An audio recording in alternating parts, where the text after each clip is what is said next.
So it took a man's murder for the Maharashtra government to finally react.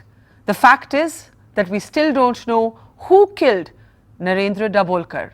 His son is now joining us from Satara. Hamid साहब बहुत बहुत शुक्रिया कि ऐसे वक्त पर जहाँ पे आप अभी बहुत गुस्से भी होंगे, बहुत ग्रीफ स्ट्रिकन भी होंगे, आपने वक्त निकाला हमसे बात करने के लिए। मैं आपसे पूछना चाहूंगी कि आप किसको जिम्मेवार ठहराते हैं अपने फादर की मर्डर के लिए?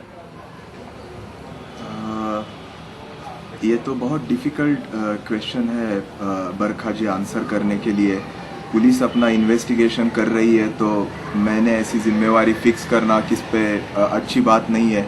लेकिन जो काम वो करते थे साइंटिफिक टेम्परामेंट स्प्रेड करने का और रैशनलिज्म स्प्रेड करने का, ऑब्वियस है कि जो फंडामेंटलिज्म ऑन राइज है हमारी कंट्री में, महाराष्ट्र में, एक्सट्रीमिस्ट उनमें ग्रुप्स निकल आ रहे हैं जो अनसेटिस्फाइड थे उनके काम से।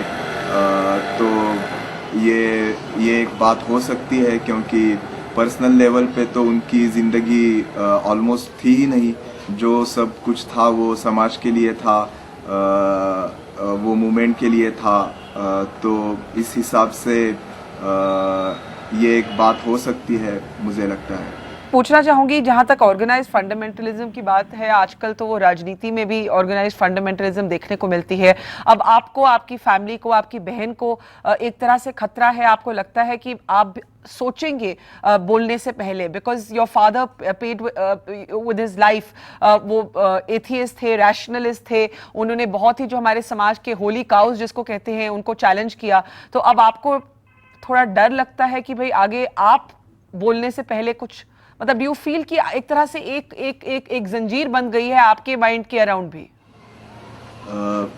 बरखा जी, मैं ये सभी लोगों से यहाँ कहना चाहूँगा कि जब विचार की लड़ाई हम विचार से नहीं लड़ सकते, तो शरीर नष्ट करने का हिंसा का मार्ग लोग लेते हैं, और जो विचार है वो कभी नष्ट नहीं होते। तो कल महाराष्ट्र में शायद, मुझे पता नहीं, आपने देखा होगा, सुना होगा, स्कूल के बच्चे, नौजवान रस्तों पे उतर रहे थे और मैं दाभोलकर हूँ बोल रहे थे।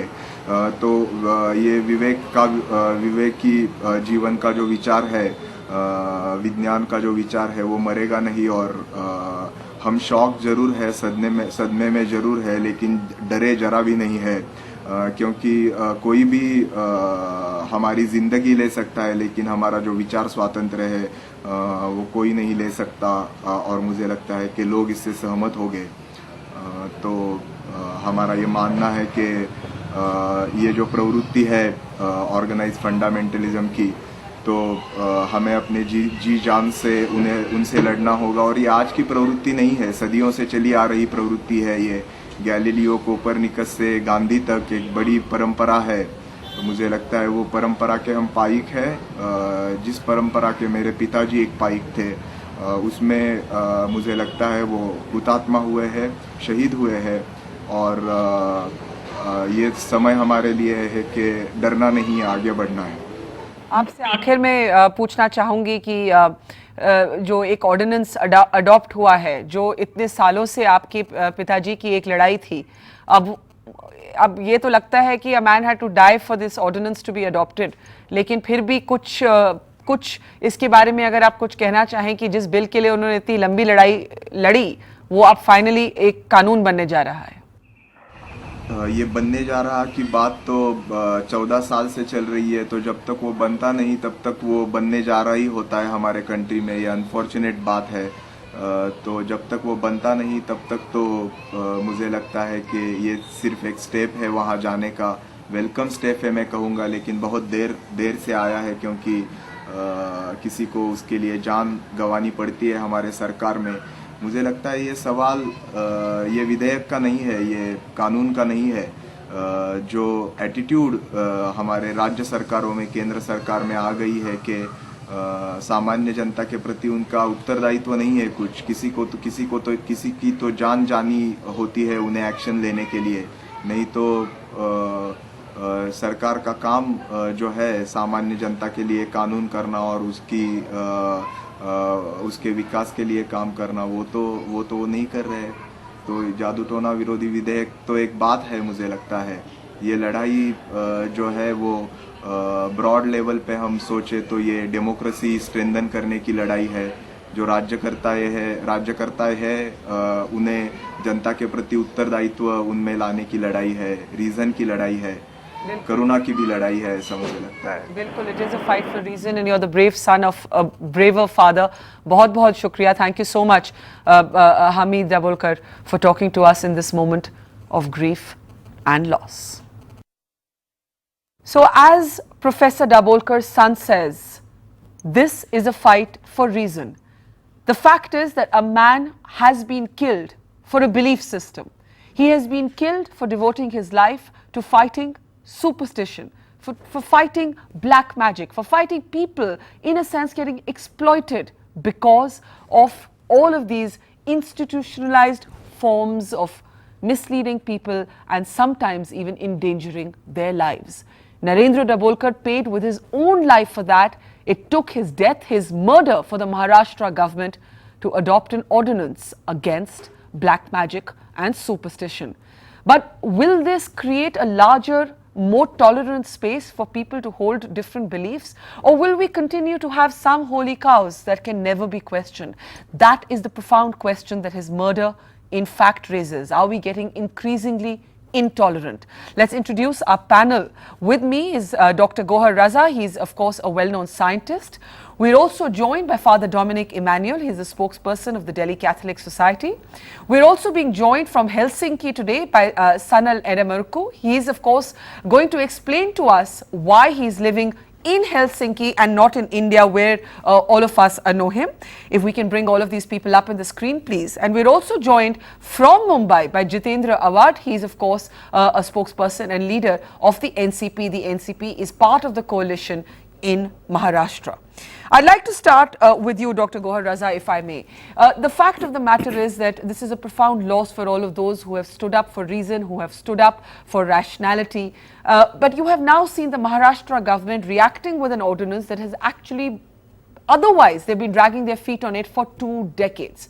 Do you believe that any solace can be drawn from the fact that the government has reacted? Because the fact of the matter is a man has been killed simply for having a set of beliefs. See, when Science Policy Resolution of India in 1958 was placed by Jawaharlal Nehru himself in the parliament, then the first reaction which was there by the parliamentarians was that it is too late. Now we have a situation in this country that there is a bill for 18 years and the person who was struggling to get it passed in the assembly is killed first. And then only we rise up and say we'll pass the bill. In contrast, let's go back to that debate in the parliament. In the parliament, people are saying strengthen this policy document. They are raising concern that it needs to be more strongly worded, probably. Yes. It was one of the best documents that I have read, any document of the government. Still, people had concern that it may have some loose ends here and there. But you do raise the... Not a single person in the parliament opposed that policy document. Yes. Everybody was for it. The entire parliament was. You look at the debate, what intellectual level. And today, there are goons who can go and kill people. Yeah. Kill people for holding their belief system. Kill people because they want to perform their constitutional duty. No, this should not be allowed in a civilized society. It is actually a travesty. It is a travesty that it took a man's murder for the Maharashtra government to respond with some urgency. Jitendra Awad, the fact of the matter is that politicians have dragged their feet on this bill because today politics is so communalized. Because today there is such a foul cocktail of religion mixed with politics, and this is across political parties. There could be differences of degree. Why did it take the murder of Narendra Dabolkar for your cabinet today to adopt an ordinance? What were all the parties doing for 18 long years? No, not 18 long years. The bill was introduced, but let's not go to years Yeah, and the bill was how many introduced, then it the lapsed. historical The part fact of of it. the matter is it took But a man's death for this to become a reality. That is what I'm saying. I myself feel ashamed for all this. As an individual, if you ask me, probably after losing his life, we are passing an ordinance. It's not a good thing. It should have been done years before. Yes. But I was close to the in whole talks which were going on between all the ministers and Mr. Dr. Narendra Dabholkar, and particularly it was all those instrumental in the talks wanted a political unanimity to pass this bill. There were certain matters where there were contradictions, there were misunderstandings, there was not, you were not getting a unanimous support. And probably the ministers, the parliamentary affairs minister of Maharashtra was trying to get a unanimous support for the whole bill. And there were a lot of talks between the opposition and the ruling party and Mr. Narendra Dabholkar over this bill, over this issue. So that the unanimous, there comes to they all come to a unanimity and pass the bill. Probably it got delayed. We cannot justify why it got delayed, but then this incidents probably today made the cabinet come to a decision and pass an ordinance. Well, I have to say that it is a relief to hear a politician speaking with some candor and saying that he's ashamed, because I think we should all be ashamed as Indians today, because if we claim to be the world's largest democracy and somebody has to die for simply holding a belief system, I don't know what kind of democracy we are. Sanal, if I can bring you in, you're joining us today from Helsinki. What are you doing in Helsinki? Why have you been forced out of your own country? It's a very interesting story, which is, to be told to the nation also. The very same kind of struggle that Narendra Dabholkar, my friend, has been doing. I've been doing it for quite some time, for nearly 30 years. And nowhere, even when I've been going to the villages of India, I've been on 1,000 villages of India in 1995, straightly talking to people. Nowhere there was an opposition from the common man. But in Mumbai, last year, when I studied and exposed a miracle in a church in Vile Parle, there was a crucifix which has been dripping water from the feet of it. And the church locally has been promoting it. There's a lot of public relations activities. The priest of the church was coming out and standing in front of this crucifix and leading prayers. And when I went there to study what was the miracle, very soon I could find that it was nothing but a clogged seepage and a clogged drainage, which was, stopped with, some kind of blockage, and with capillary action, the water was going up and which was coming down. And when I explained it in a television in Mumbai, in the very channel, while the program was on, 5 people from the church came to defend the miracle and argued with me, and they defended that the water would not go down and all. And when they lost the argument, they told live on the television that they would stop me and they would not allow me to continue like this.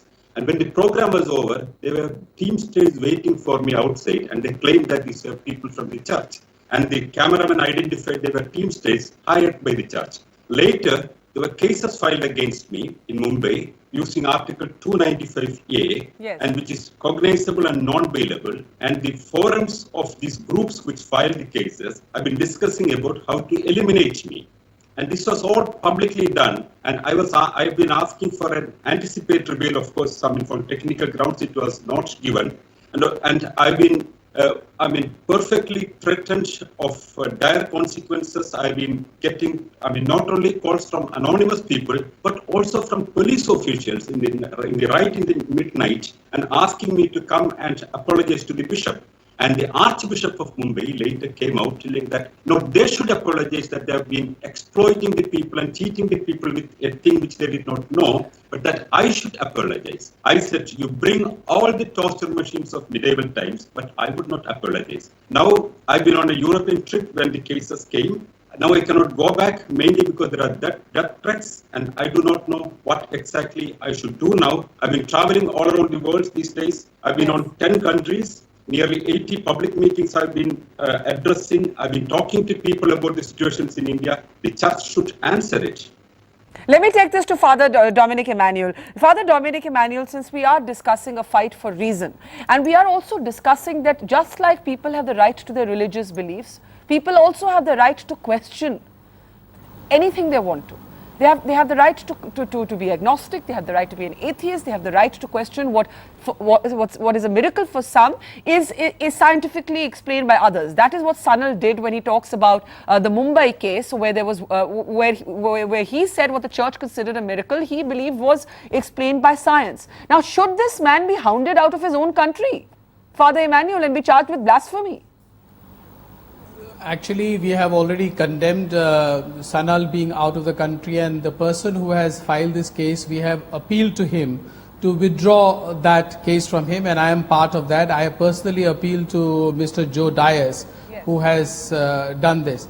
Secondly, first of all, I would like to also condemn the killing of Mr. Dabholkar, which is really an uncalled for action by fundamentalists, whichever color of fundamentalists they are. Thirdly, I want to say that yes, in the church in the past there have been the controversy about Galileo and things like, but that is a thing of the very long past. So do you believe that Sanal has the right to question a miracle as an act of science? That what is an act of God for some is an act of science for others? Absolutely. No, absolutely. He has a complete right, and in fact, the church is always very wary of anyone claiming to have a miracle or an apparition for that matter. There are a lot of people who are a little upset in their mind. They start seeing apparitions, you know. And so the church always questions. The church never ever takes immediately, church officially I mean, never takes any apparition or any claims for miracles on its face value. Never.